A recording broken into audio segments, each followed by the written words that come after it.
Olá a todos vocês. Estamos aqui para mais um bate-papo sobre Telema e hoje o tema é a Mulher Escarlate como avatar de um novo tempo. Mas antes de iniciar nossa conversa, permitam que eu me apresente. Meu nome é Marisol Seabra, eu sou médica e psicanalista, também homeopata, também pediatra e com algumas outras especialidades na área de saúde física e mental. A minha trajetória espiritual se iniciou com o pensamento oriental e as práticas orientais. Então, eu sou praticante de Kundalini Yoga, sou iniciada no Kriya Yoga. Mais tarde, eu me interessei pelas práticas ocidentais e comecei também uma trajetória nesse sentido. No meio de práticas ocidentais e de magia sexual, de Telema, eu sou conhecida como Soror Babylon. Eu fui a fundadora da Ordo Templi Orientes no Brasil, trabalhando como iniciadora em várias partes do Brasil, auxiliando a formação de outros corpos locais e auxiliando na divulgação da lei de Telema. Liderei a OTO Brasil por 20 anos. Também sou iniciada da AA e o cargo que eu mais amo, eu sou sacerdotisa gnóstica consagrada da Eclésia Gnóstica Católica. Ajudei a estabelecer os alicerces da Eclésia no Brasil, realizando batismos, consagrações e treinando pessoas para o rito da missa gnóstica, que contém o segredo central da OTO, simbolicamente falando. Há 7 anos eu pedi o meu desligamento da Ordo Templi Orientes e de várias outras organizações da qual fazia parte. Passei então a me dedicar apenas aos meus estudos e práticas pessoais e às minhas pesquisas em relação à sexualidade na neurociência e em várias outras áreas do saber humano. Então, olá, eu sou Marisol. Bom, vamos iniciar a nossa conversa de hoje, então, sobre a tão comentada Mulher Escarlate, a tão misteriosa Mulher Escarlate. Mas, primeiro, vamos falar um pouquinho de como essa mulher, a mulher, o feminino, foi silenciado e anulado no patriarcado.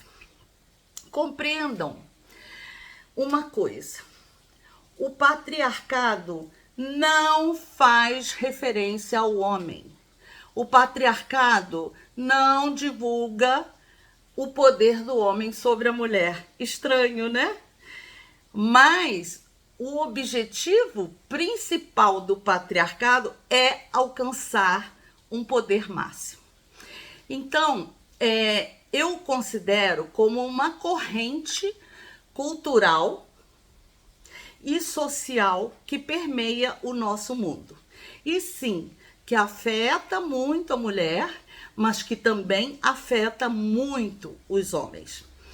Então, quando eu falar em patriarcado, não pensem que eu estou me referindo ao homem ou ao masculino. Eu estou me referindo a essa corrente cultural, social, uma corrente energética que permeia o mundo e que busca poder a todo custo. Tá bom?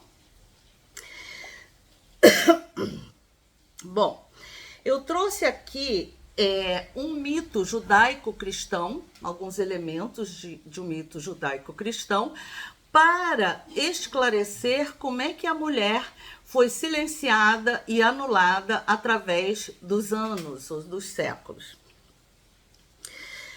Nós temos um primeiro mito, que é o mito de Lilith. Lilith foi a primeira mulher criada junto com Adão. E o interessante dela é que ela foi criada do barro, assim como Adão foi criado do barro. Ou seja, os dois foram criados a partir da mesma substância. O que isso significa? Significa que os dois estavam no mesmo patamar. Não havia um inferior, um superior, nada disso. Homem e mulher eram iguais.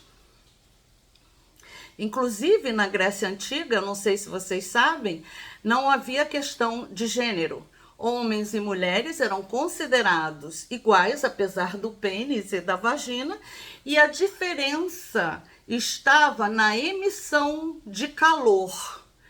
Então, quanto mais calor emitisse, especificamente mais para os órgãos sexuais, mais aquela pessoa seria superior. E no caso, os homens emitiam mais calor, porque as mulheres têm os órgãos sexuais embutidos, né? Então havia, ainda lá na Grécia, uma superioridade aí do masculino em relação ao feminino. Então, Lilith estava no mesmo nível que Adão. Era uma mulher poderosa, de vontade intensa, intensamente sexualizada e uma potência alarmante. E o que acontece? Lilith não quer se submeter a Adão. E para não se submeter ao desejo de Adão, ela então prefere abandonar Adão e procurar a companhia dos demônios. Então, essa é Lilith, uma mulher no seu poder máximo, na sua potência máxima.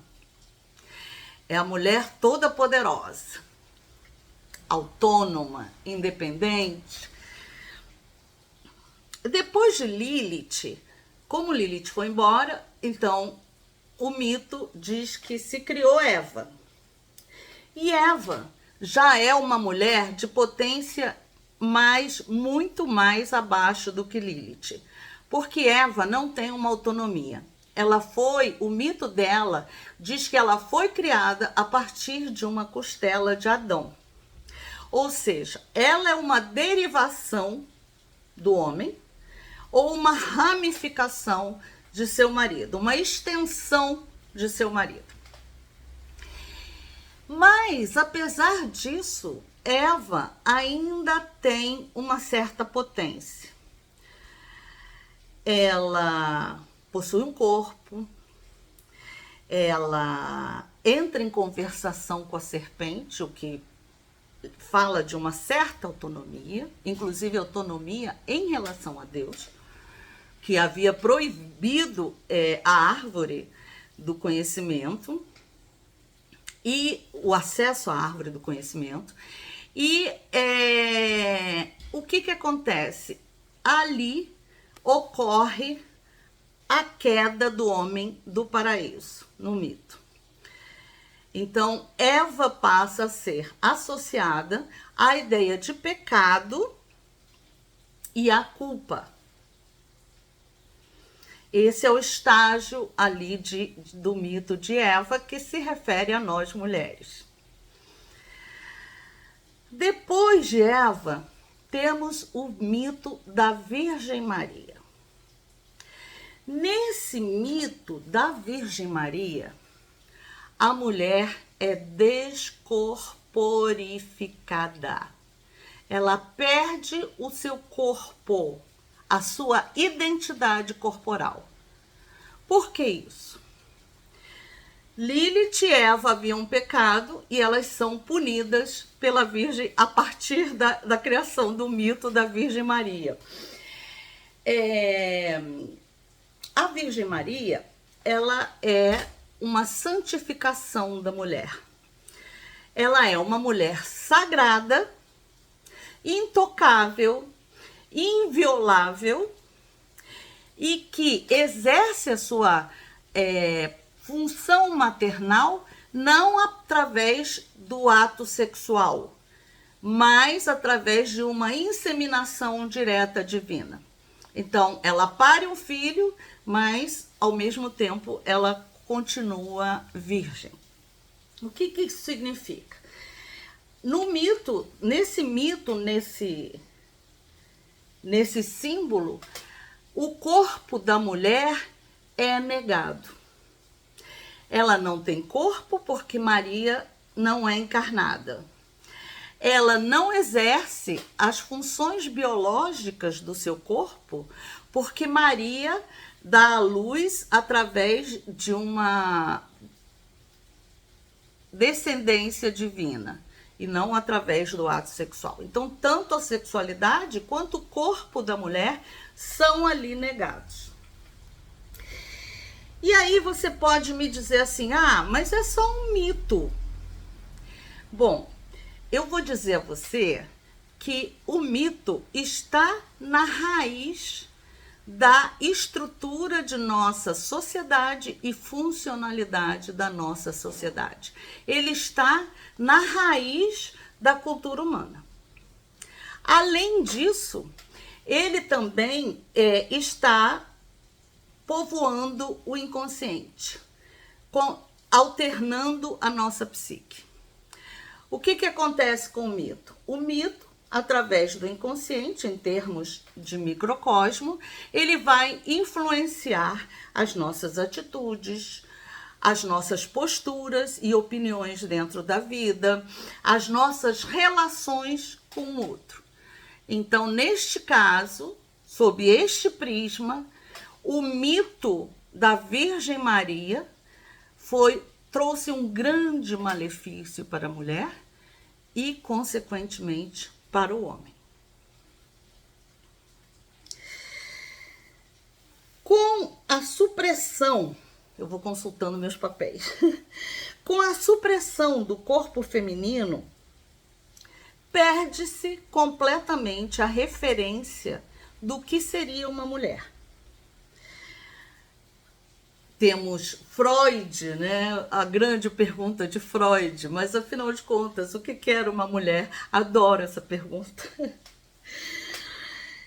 E aí, perdendo-se a referência exata do que era uma mulher, o patriarcado começa a criar modelos da mulher ideal, vários modelos, que ele impõe tanto aos homens quanto às mulheres. E aí há uma frase que eu acho que resume bem esses modelos, esses diversos modelos da mulher ideal criados pelo patriarcado.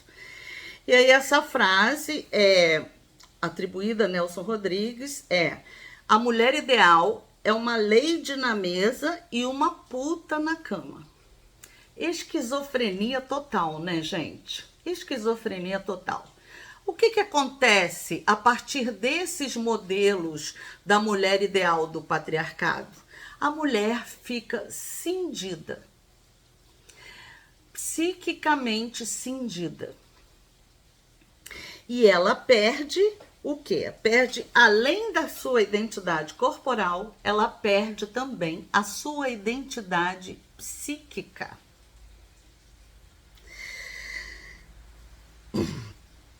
E estes são os dois núcleos mais importantes do patriarcado em relação à mulher. Tendo a mulher perdido suas próprias referências, ela não sabe mais quem ela é. E nem o homem sabe mais quem ela é. Aí vem a Revolução Industrial. A mulher é obrigada a sair de casa para trabalhar em fábricas e sustentar suas famílias. E aí a mulher, ela fica o que eu chamo de multifuncionalidade. Ela adquire multifuncionalidade e essa multifuncionalidade cria dentro dela uma polifonia, porque cria dentro dela várias identidades sociais, várias personas nas quais ela já não sabe mais quem ela é. Então ela passa a ser a esposa, ela passa a ser a amante, que deve ter o corpo no molde da beleza padronizada pelo social para poder agradar seu marido. Ela é a mãe, ela é a dona de casa e ela tem que ser a profissional de sucesso. Em toda essa multifuncionalidade, a mulher, evidentemente, não só perde a sua identidade, como adquire muita frustração e muita culpa. Por quê? Porque é impossível a um ser humano cumprir todas essas tarefas de maneira ideal. E a mulher se culpa por isso, se frustra por isso, a autoestima vai lá para baixo e ela se considera realmente um ser inferior. E isso muito a nível inconsciente também, gente. Não só consciente, uma parte consciente, mas uma grande parte disso a nível inconsciente. E esse inconsciente influencia os sentimentos, todo o aparelho psíquico feminino e todo o aparelho físico feminino.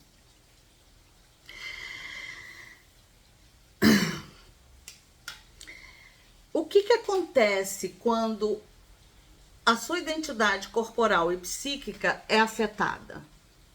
Ela perde suas referências internas. Ela não sabe mais quem é, nem para onde ela deverá seguir.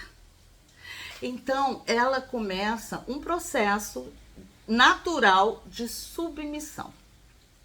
Porque ela precisa que, de algum modo, o patriarcado ou o homem lhe ofereça um local seguro, que a oriente, que a proteja.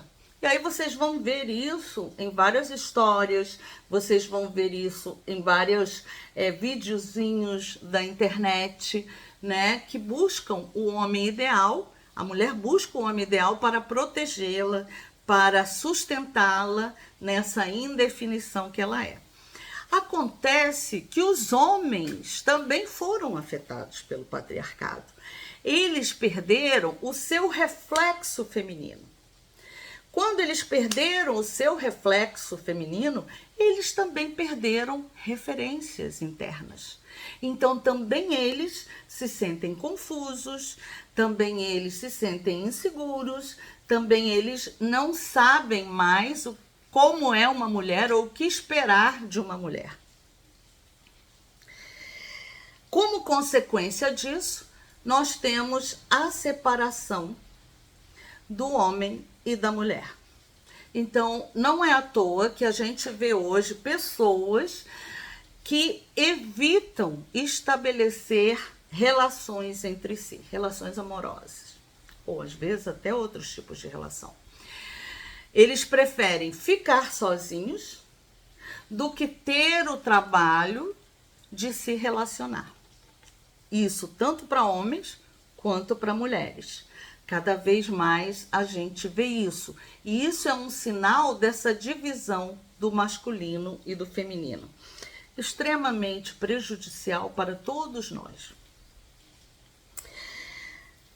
O grau máximo da submissão é a escravidão. E a mulher, muitas vezes, se submete a essa escravidão. O que é um escravo? Um escravo é aquele que não tem vontade própria. O escravo se submete à vontade do dono. Aparenta ser inócuo, mas na verdade traz uma raiva nociva dentro de si, que faz com que ela ou ele agridam, né, o companheiro ou o homem das suas relações. Todo o aparato sensorial do escravo está voltado para agradar ao dono e não para agradar a si mesmo. O que ocorre com o escravo é uma desumanização. Ele deixa de ser um ser humano para se tornar um objeto. Um objeto, o que significa? Que ele é um receptor passivo das ações do dono. A mulher, enquanto objeto, ela pode ser desrespeitada, ela pode ser desprezada, ela pode ser humilhada e muitas outras coisas. Então, a gente vê hoje em dia muitas mulheres que estão em relacionamentos tóxicos, mas não conseguem se desvincular. Não tem força para se desvincular. Inclusive, muitas vezes protegem os seus agressores. E tudo isso tem muito a ver com isso que eu estou comentando com vocês. Eu considero que esse é um dos aspectos mais profundos que levam à violência contra a mulher. E mesmo o feminicídio, que vem aumentando gradativamente. Bom, explicando essa parte do patriarcado, a gente vai agora entrar no gnosticismo. Os gnósticos, a maioria das seitas gnósticas, acredita que o Logos é feminino e é representado na imagem de uma deusa chamada Sofia. Sofia significa sabedoria e na árvore da vida ela está localizada em Rokma. Eles acreditam e esperam uma segunda vinda desse Logos feminino, para que as correntes femininas do mundo sejam fortalecidas e revitalizadas. Por quê? Eles acreditam que o poder e a sabedoria estão na mulher. Então, eles necessitam que essas correntes sejam revitalizadas para que ela chegue novamente como a iniciadora e a comunicadora da sabedoria divina. Em Telema, e especialmente nas ordens telêmicas ortodoxas, o Logos é masculino. É representado pelo falos, pelo sol, pelo esperma. E a mulher, ela é vista como uma divindade imperfeita, em proporções não corretas. Mas em Telema aconteceu algo muito interessante, que foi o advento do livro da lei, de onde partiu toda a estruturação que Crowley fez em Telema.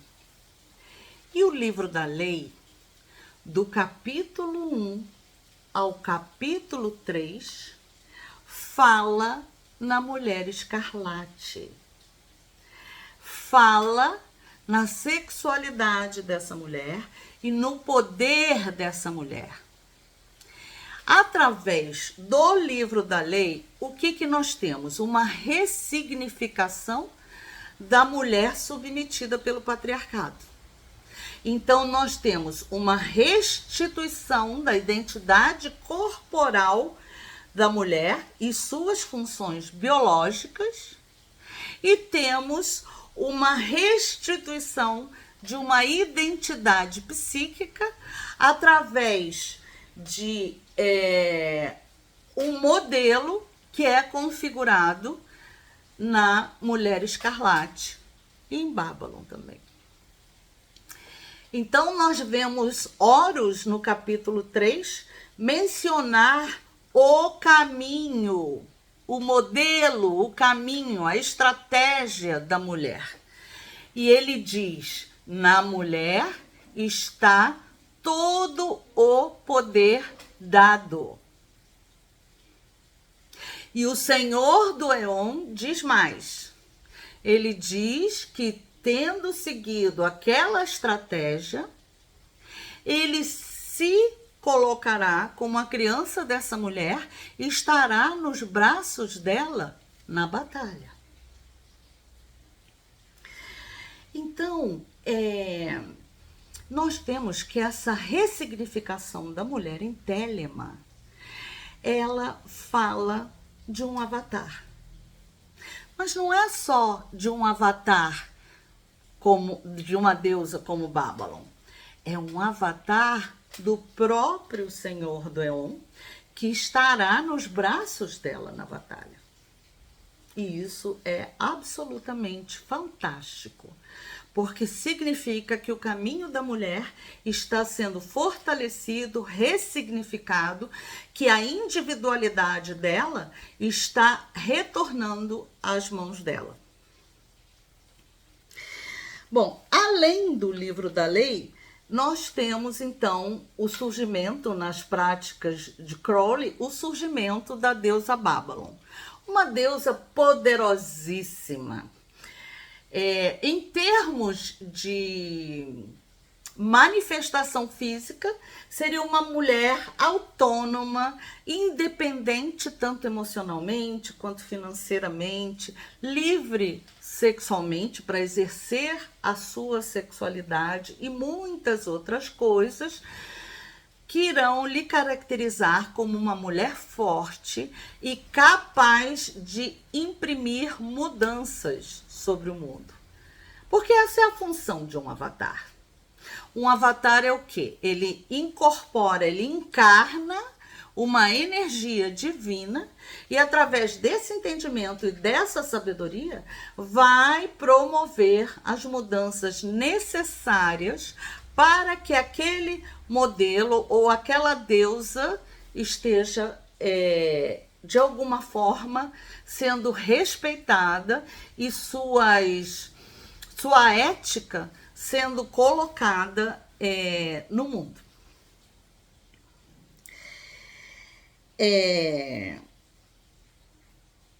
Então, teríamos isso. Isso é bom que fique muito presente, porque a Mulher Escarlate tem a possibilidade de ser avatar de dois deuses, de Babylon e de Horus, o Senhor do Éon. Então, temos aí que o feminino, ele vem rasgando em Telema, ele vem fortalecido, ele vem capaz de uma vontade forte e de impor a sua vontade sobre o mundo. E isso é uma grande mudança em termos culturais e sociais que até agora vivemos com a conotação de patriarcado. É um poder que se opõe à necessidade de poder do próprio patriarcado e se afirma no mundo.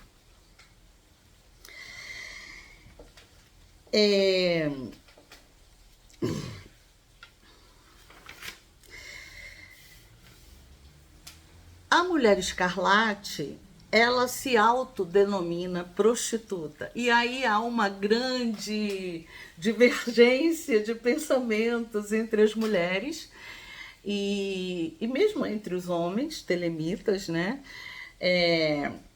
Uns contra outros a favor desse título. Mas o título prostituta que a Mulher Escarlate se impõe é uma contraposição ao feminino santificado do cristianismo. Essa é a principal função. E é também um símbolo da liberdade de escolha sexual da mulher. É uma mulher livre que tem o direito de escolher os seus parceiros ou parceiras. Há, porém, algumas questões contemporâneas em Telema que me chamam a atenção e que me preocupam um pouco. O primeiro é a hipersexualização da mulher e da própria deusa Babylon.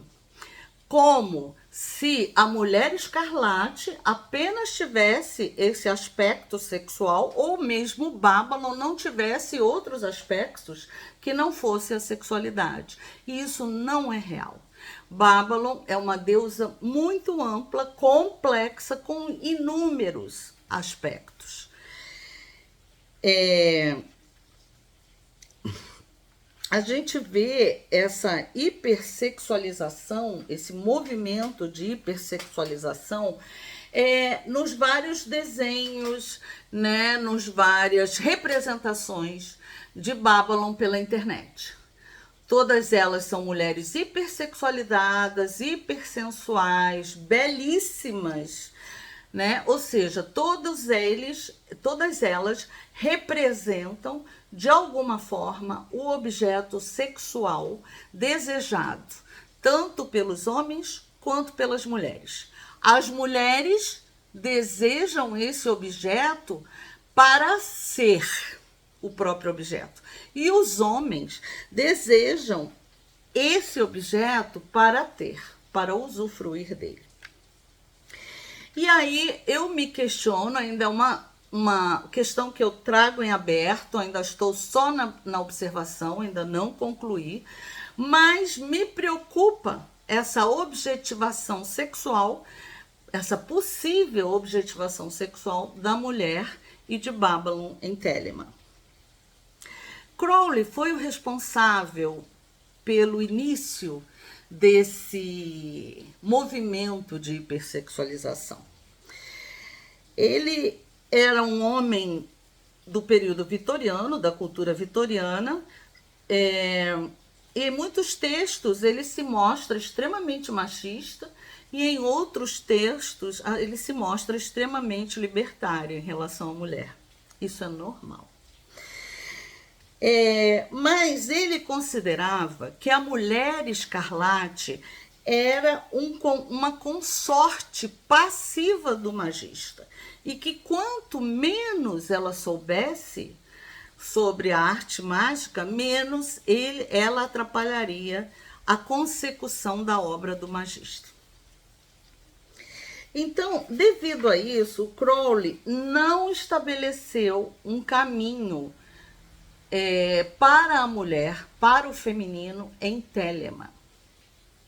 Nós temos as ordens ortodoxas, elas não oferecem esse caminho. O único que se preocupou em estabelecer um caminho para a mulher foi o Kenneth Grant, através da Oteotifoniana.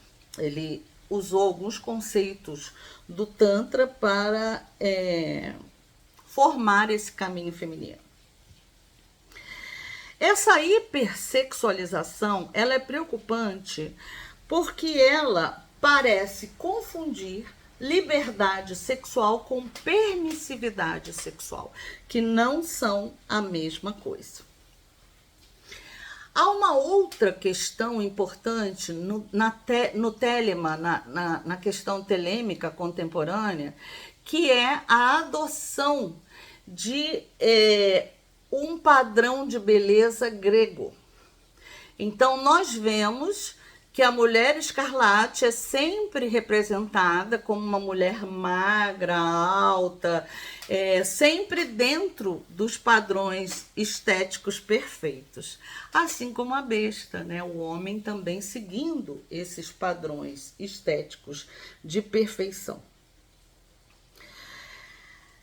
Acontece que a atração sexual, ela toma como base o corpo físico, mas ela não se limita ao corpo físico.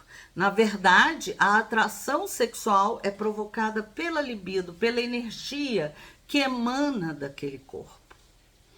que gera o magnetismo sexual e que pode chegar a atrair, né, o seu parceiro.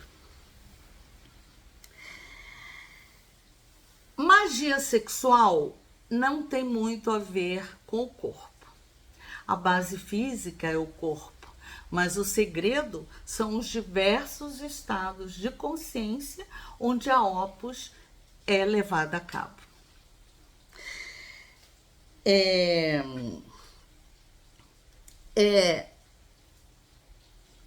Magia sexual tem a ver com transcender o desejo, com transcender os instintos, com ver a divindade em qualquer homem e em qualquer mulher, independente da idade, da forma do corpo, dos relevos do corpo. Essa é a grande questão da magia sexual. Essa questão estética em Telema leva a crer que magia sexual é para jovens e vigorosos, belos e vigorosos. Na verdade, não. Magia sexual é para todos. Todos. De qualquer idade, com corpos de qualquer formato. O orgasmo, ele pode ser alcançado através de determinadas técnicas sem o intercurso sexual e sem técnicas masturbatórias. O iniciado bem treinado consegue fazer a ascensão dessa energia sexual e transmutá-la. O orgasmo é basicamente um fenômeno sensorial, o que nos remete ao corpo, mas também que vai além do corpo. E a questão da liberdade sexual é, na verdade, sob meu ponto de vista, a possibilidade de fazer escolhas conscientes que estejam acima de instintos ou de outros fatores que possam governar ou influenciar a nossa vontade. Toda mulher é, de fato, um veículo ideal para a realização da magia sexual. Toda mulher. A gente vai ver numa outra conversa sobre orgasmo que a mulher tem dispositivos anatômicos e neurofisiológicos que a predispõem a exercer esse cargo. No entanto, nem toda mulher é uma mulher escarlate. E aí está a diferença. A mulher escarlate é uma sacerdotisa treinada. Ela é treinada em quê? No autoconhecimento psíquico, no conhecimento do seu corpo, no controle e utilização de suas forças sexuais. Ela é uma mulher consciente de si em vários níveis. É uma mulher que a gente considera individuada, uma mulher realizada e capaz de afirmar a sua vontade sobre o mundo ou sobre qualquer outra pessoa. Muitos a chamam de mulher fálica. E aí, nisso, existe uma simbologia de magia sexual, de técnica para desenvolvimento da mulher escarlate, que está aí representada nesse termo. Então, a mulher escarlate, ela atingiu uma androgenia espiritual. Ela é macho e ela é fêmea. Ela tem características de um lado e características do outro. E ela tem o conhecimento para manipular essas energias e realizar o ato mágico, ter a atitude mágica. Em geral, a gente diz que a mulher deve aprender a via masculina e que o homem deve aprender a via feminina. Isso tem muito a ver com Nuit e Hadith, primeiro e segundo capítulo do livro da lei. Bom, a nossa pequena conversa está finalizada, já passamos até do tempo. Por favor, aqueles que tiverem dúvidas, que quiserem acrescentar alguma coisa, que forem contrários à minha opinião, são bem-vindos, tá? Para expressar a sua opinião e debatermos essa opinião em conjunto, fraternalmente. Tá bom, queridos? Amo muito vocês e até a nossa próxima conversa.